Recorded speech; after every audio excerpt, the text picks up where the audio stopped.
Okay, welcome back. This is lesson 6.2, video 1, so this is part 1.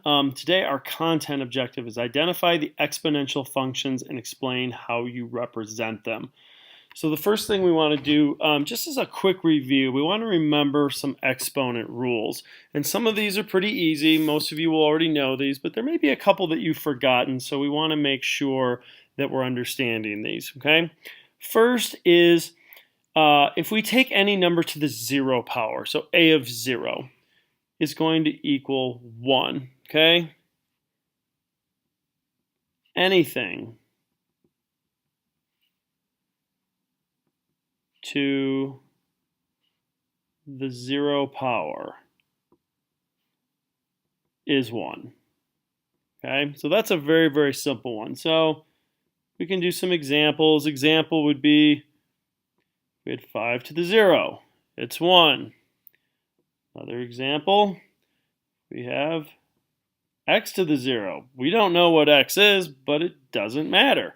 It's going to be 1 regardless of what that variable represents. Okay. Next is, what if we have a number that's to the negative nth power? So a to the negative nth. Well, really, that's the same thing as saying 1 over a to that nth power.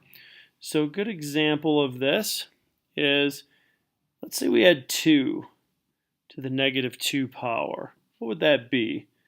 It would be 1/4, because we would have 1 over 2 squared, and 2 squared is 4.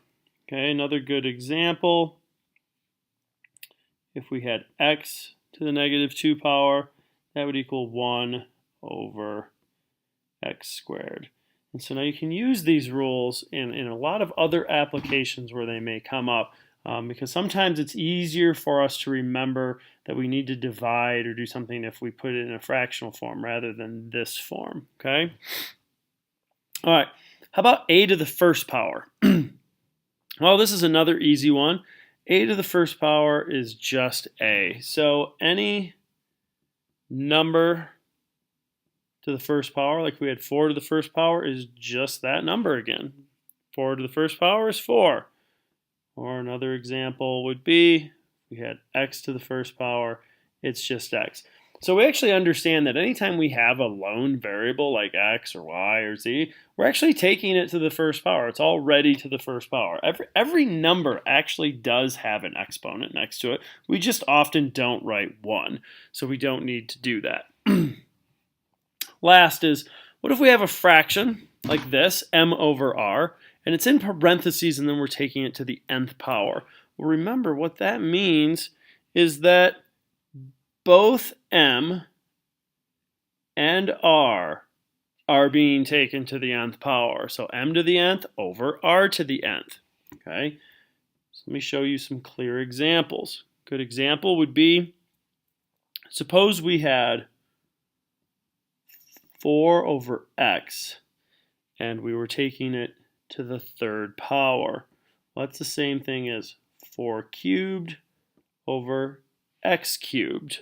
Okay. Another example, suppose we have x divided by y, and we are taking that, let's suppose, to the fourth power. That's going to equal x to the fourth power over y to the fourth power. So we actually distribute it to both the numerator and denominator of a fraction. So some pretty simple rules to remember, but we need to always remember those, okay? All right, so let's talk about an exponential function then.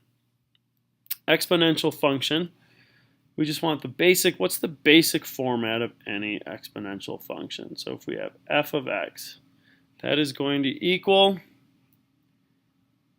a, which could be any number, times b to the x power. And b is some type of constant ratio.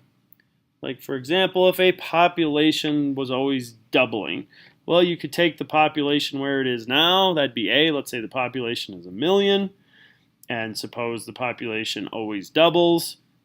b, and then we could have the, let's say it doubles every year. Well, then x could be the number of years. So 5 years, what's the population going to be?